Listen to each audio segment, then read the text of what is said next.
Hey everybody, it's Josh with Talk About Trek, and we are back with part 3 of the Count of Monte Cristo series.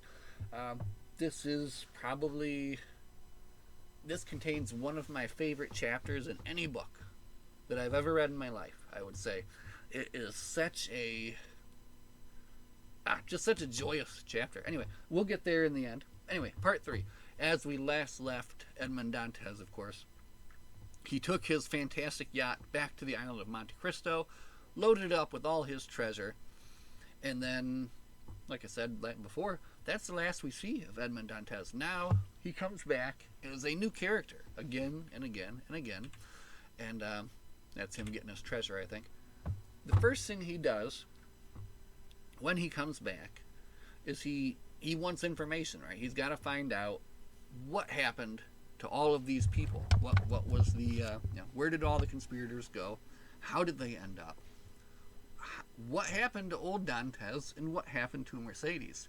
So the first thing he does, mirroring the first chapter when he comes home, or the second chapter, he goes to see his father. Basically going back to the old house, up to the 5th floor where his father lived, and looking at the room, which is now completely different and occupied by this young couple here, right? So after that, he actually buys the house and agrees to, or he moves the young couple out and just kind of wants to keep the room empty and to himself, right?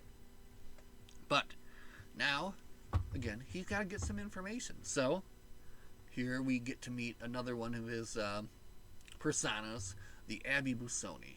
So he rides to this little inn on the road between Beauclair and Beaugard or whatever, and the inn at the sign of the Pont du Gard, run by none other than our good friend Cateros. So his business as a tailor has failed, and he has moved to the innkeeper business. So Abbe Busoni comes to ask him some questions about a friend he used to know, young Edmond Dantes. Now, he is married at this point, and you can see this illustration here. This is his wife, who's considerably sick, always has a fever. And I love how this illustration shows the little box that she has under her dress there, used to kind of keep the chill out, right? Filled with some hot rocks or something like that, I'd imagine. So anyway, the Abbe Busoni arrives at the inn to find out some information from Cateros. And at first, he kind of unwilling to give it out, and his wife's kind of warning him too. Oh, another great illustration, right? It is not to speak ill against these people who have become so great and powerful, right? But Abbe Busoni assures him that he is only there because he was the priest who heard Dantes's dying, he was there when he died, basically, and makes up this story about how Dantes came into this diamond from a fellow prisoner, and it was his dying wish that the diamond should be distributed amongst his 4 friends, or his father and his 3 best friends, Danglars, Fernand, and Cateros, right? So that's how he kind of gets him to agree to tell the story. So he tells the story about how old Dantes, dying of sadness, basically,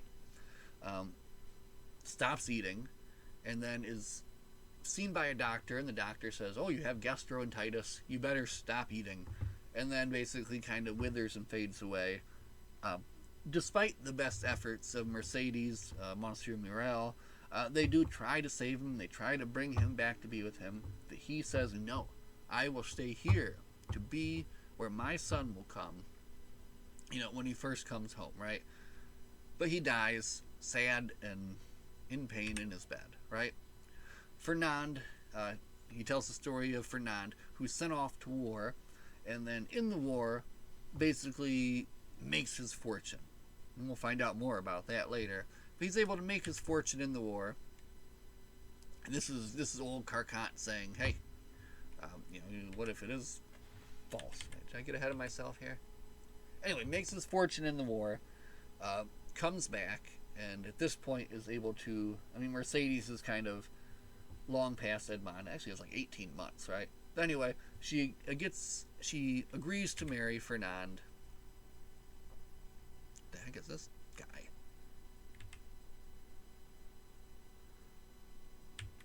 Minister of Prisons. Yes, that's right, Mr. Beauville here.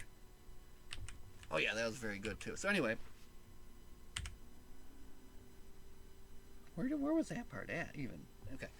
So anyway, Fernand has made his wealth that way. Married Mercedes. He asked about Danglars, and I think this is Danglars. Danglars, after he left Morel and Son, he went to Spain. He made some speculations, made some money, and then invested that money, grew that money, came back to Paris, married, and became basically a baron. So now he's Baron Danglars, and Fernand is also very high in power. They all have these fancy houses down in Paris, right? And poor Cataras, who remained honest, as he says, is rewarded with nothing. And this is he's such a great character too, and you can tell he is genuinely like repentant at what happened, right? His wife is always complaining about things, and he's like, quiet, Carcant, it is God's will, because he knows that he's basically being punished for his part in what happened to Edmond Dantes, right? So next, Dantes, first off, after he finds out basically that about the betrayal, he does decide to give the diamond to Cataras himself, who's going to go down to the local fair to try to sell it.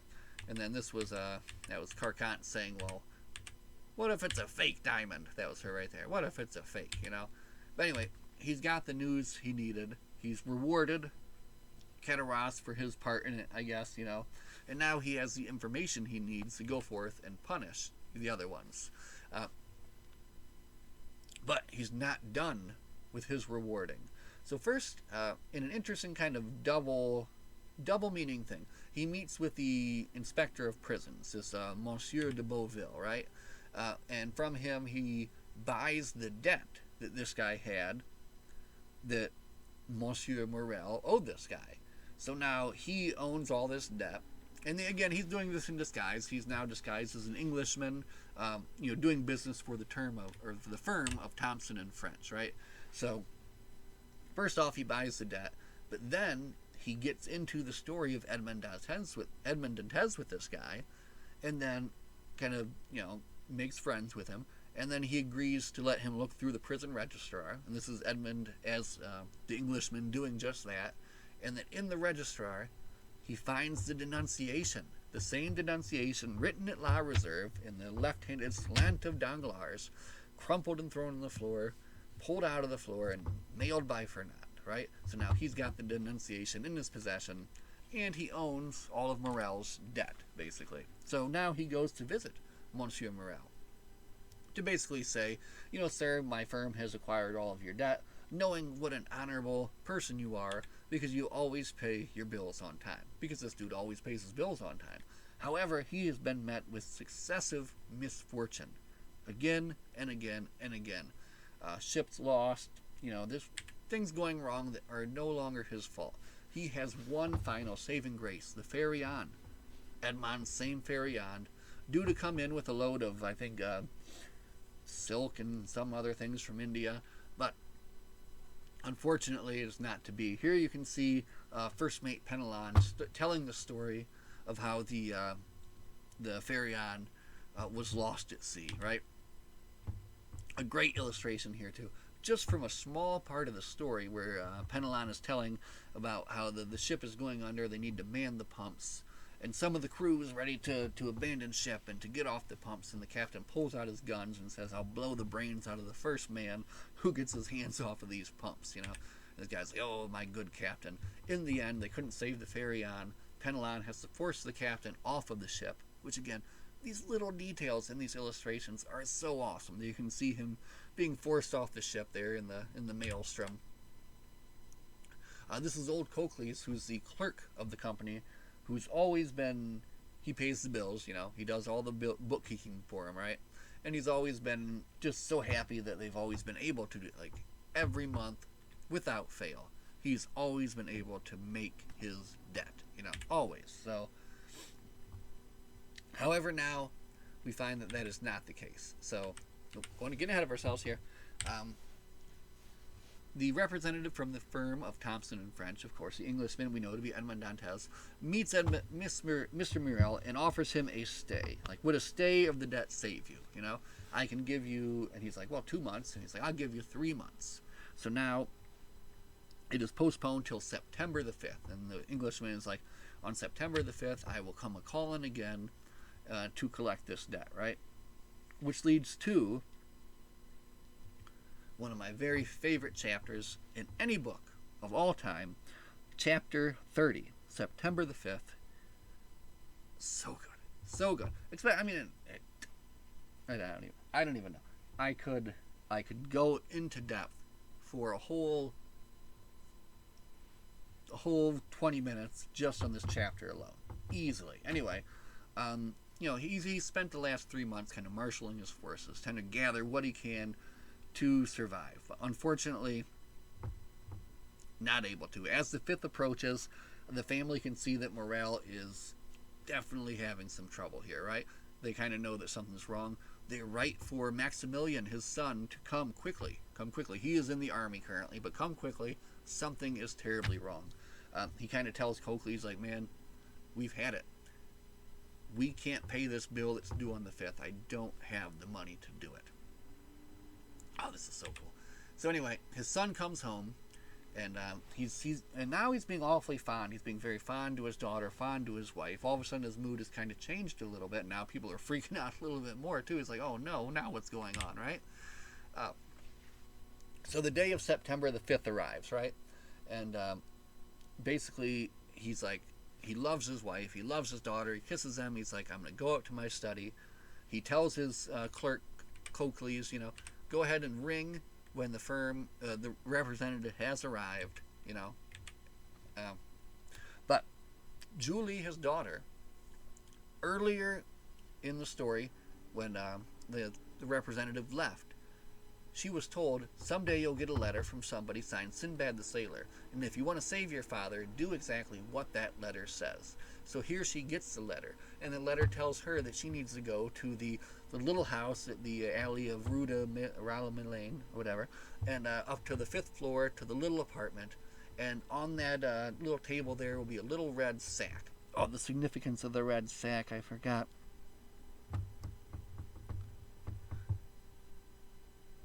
The red sack was given to old Dantes's father, basically, as a way to clear his final debts, right? So he paid his funeral expenses and all that, and after that, Caterross had kept the red sack, and then he gave that to Abbe Busoni. It's kind of proof of the story, right? So now Dantes has the sack, okay? So with that sack that Morel used to help out his father, right? He has put something in it, and he's put it there at that little room where his father once lived. And young Julie, who's desperately in love with a very honest and great clerk named Emmanuel, is going to go there to see what it is, what was left up there, right? So they stop there, and then they go to this scene. Whoa, so good. This is Morel explaining to his son, basically, here in the next hour, someone's going to come and want 300,000 francs, and we only got like 18,000 francs. And for all of my life, I've always been an honorable person, right? And when a bill's been presented, I've been able to pay it. And basically what he's saying is that he would rather die with honor than live without dishonor. And his son's like, I understand, blood washes away dishonor. So, and I'm not doing a great job of explaining it. It's a little dark to think of, in this day and age, but in that time, I guess it was a completely different thing. But this man is such an honorable person, would rather meet his end that way than to go on for any 1 second longer, knowing that he had broken his word, right? That's crazy. So here, anyway, in this scene, this is his son saying, wonderful, Father, I see. You got 2 pistols, one for you and one for me, right? But Morel convinces his son, no. if we both kill ourselves, who's going to take care of Julie? Who's going to take care of your mother? You know, this blood will wash away the stain of my dishonor so that you can continue on and you can take care of the family, right? And he's like, oh, Father, and they embrace each other, and like he understands, and the clock is ticking. It's getting closer and closer and closer to the time. And then, Father, saved, you are saved. Julie comes running up the I'm getting emotional talking about it. All right, hold on. Compose yourself.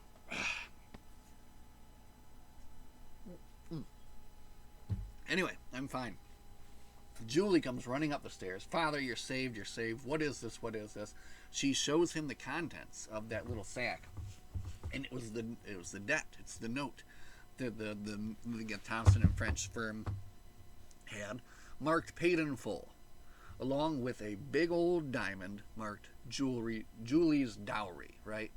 So already he's like stunned. He's like, holy crap, we're saved, right? The debt is wiped away, right?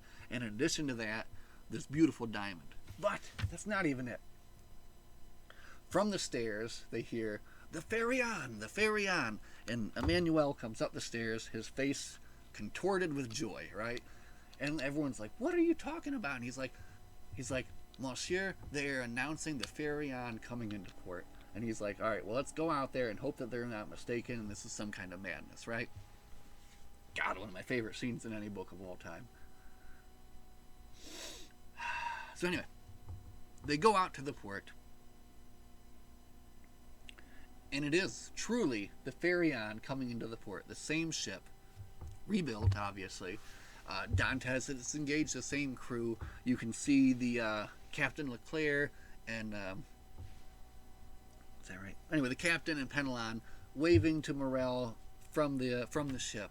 The whole city of Marseille is like coming out. Everybody's clapping, everybody's cheering, they're embracing each other, and then off in the distance there's this bearded man, you know, behind this pillbox, kind of watching the whole scene, right? God, I love it. I love it so much. It's such a good scene. But then from here, that's like the end of the rewarding, you know? That's the end of the rewarding, you know? Let's find it, actually. Let's go ahead. Let's just go back just a little bit. The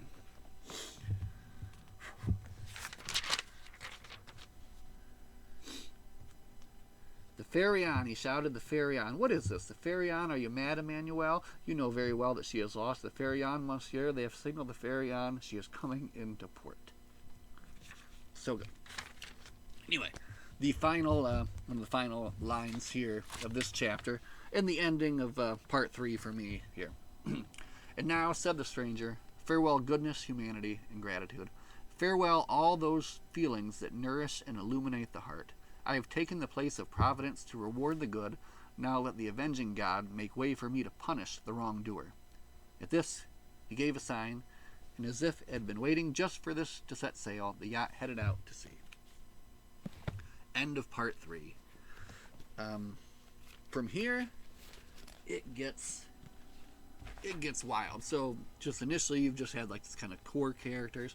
Now we're going to be we're going to Italy. We're going to be meeting all of these crazy characters. I think that was there any more? There's young Maximilian Morel.